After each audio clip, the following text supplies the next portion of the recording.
Bueno, vamos a sumergirnos de lleno en esto. Controlar la electricidad es, literalmente, la base de toda la tecnología que usamos a diario. Pero ojo, lograr este control no es como hacer un trabajo de plomería con cables y tuberías, para nada.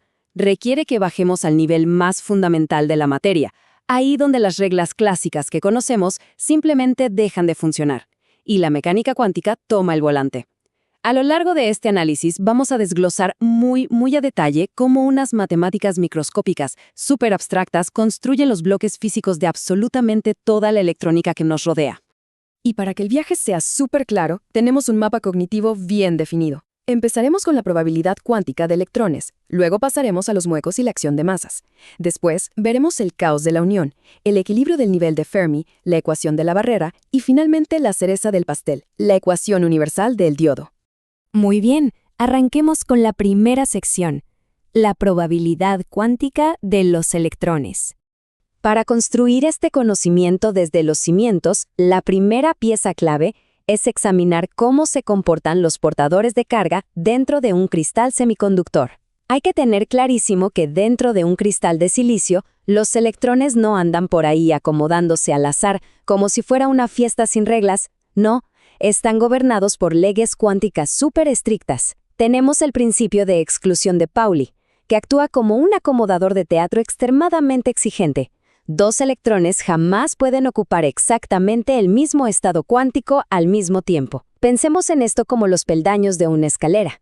Los electrones se van apilando uno por uno, de abajo hacia arriba sin compartir el mismo escalón. Y debido a esta restricción tan rígida, para calcular estadísticamente cuántos electrones tienen la energía térmica suficiente para llegar al peldaño más alto, liberarse y conducir electricidad, tenemos que usar un modelo matemático muy detallado que conocemos como la distribución de Fermi-Dirac. Y bueno, a partir de esa compleja distribución estadística, podemos destilar una fórmula que es sumamente elegante. Esta es nuestra herramienta práctica para calcular la concentración exacta de estos portadores. Es la representación matemática pura del fenómeno. Ahora, vamos a desglosar esta ecuación con muchísimo detalle porque cada una de estas variables cuenta una historia física fascinante. Empecemos por la letra N. Esa representa nuestro objetivo final, el número de electrones libres por centímetro cúbico. Luego tenemos Nc, que es la densidad efectiva de estados en la banda de conducción.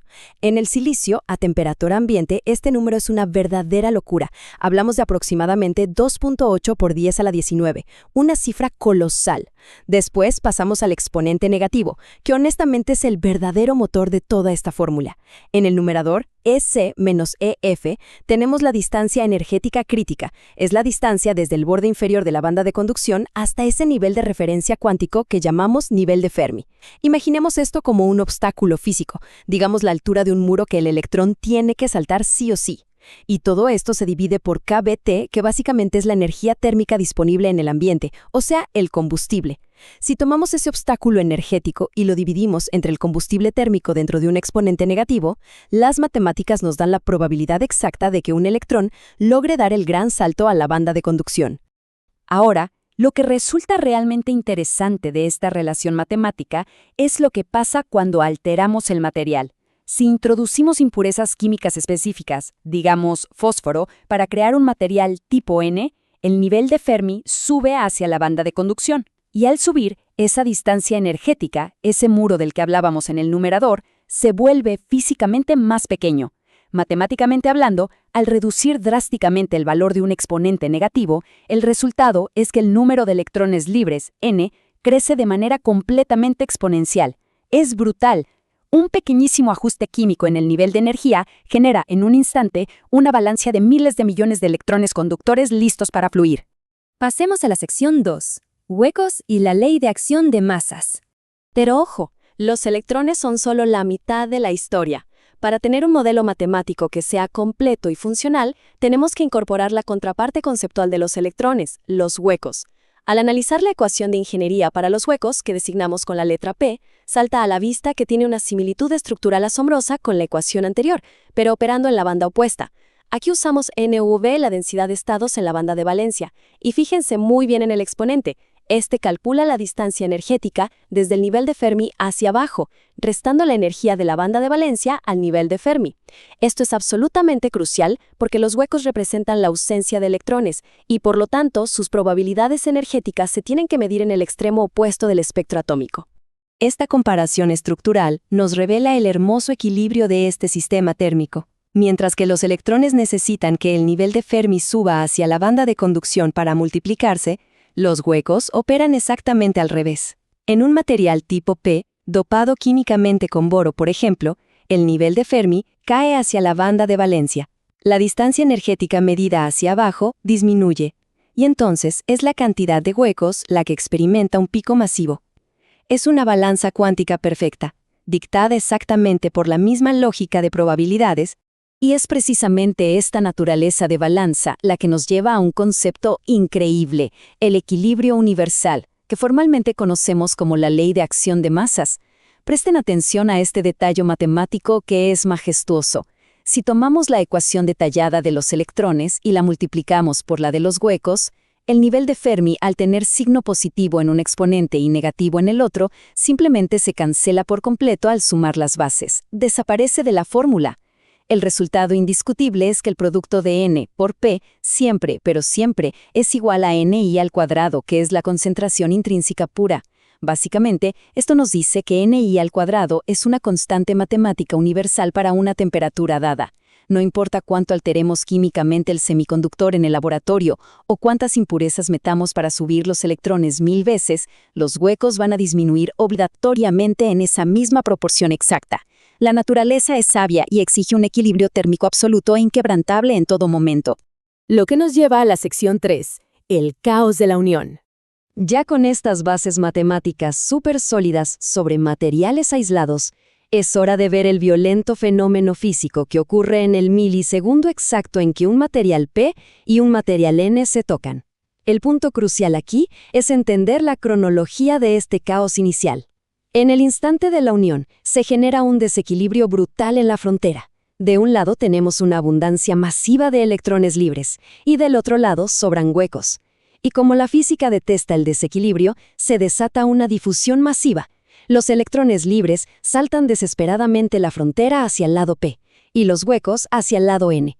Al cruzarse justo ahí en el límite, ocurre la recombinación.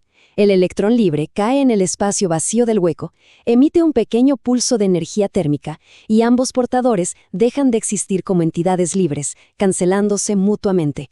Pero mucho ojo porque esta recombinación deja una cicatriz eléctrica y estructural permanente. Originalmente el lado N tenía átomos neutros.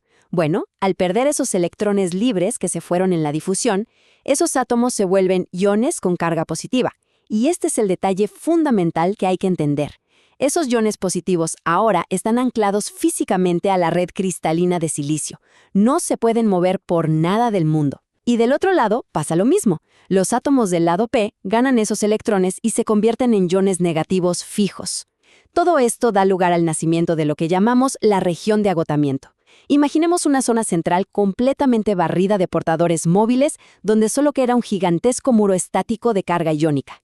Estos iones fijos forman un campo eléctrico interno potentísimo, que termina por frenar todo el caos, repeliendo cualquier intento de cruce adicional y deteniendo la difusión en seco. Avanzamos a la sección 4, equilibrio del nivel de Fermi. Para entender cómo este campo eléctrico interno se estabiliza para siempre, tenemos que volver a las reglas estrictas de la cuántica. Y este modelo ilustra de forma brillante la regla suprema del equilibrio cuántico. Cuando dos sistemas térmicos independientes se conectan, por ley natural, sus niveles de Fermi jamás pueden quedar a diferentes alturas energéticas. Deben alinearse en una línea horizontal recta y perfecta a través de toda la estructura. Y para que esta alineación ocurra obligatoriamente, todo el bloque de bandas de energía del material N es empujado hacia abajo, mientras que las del material P suben.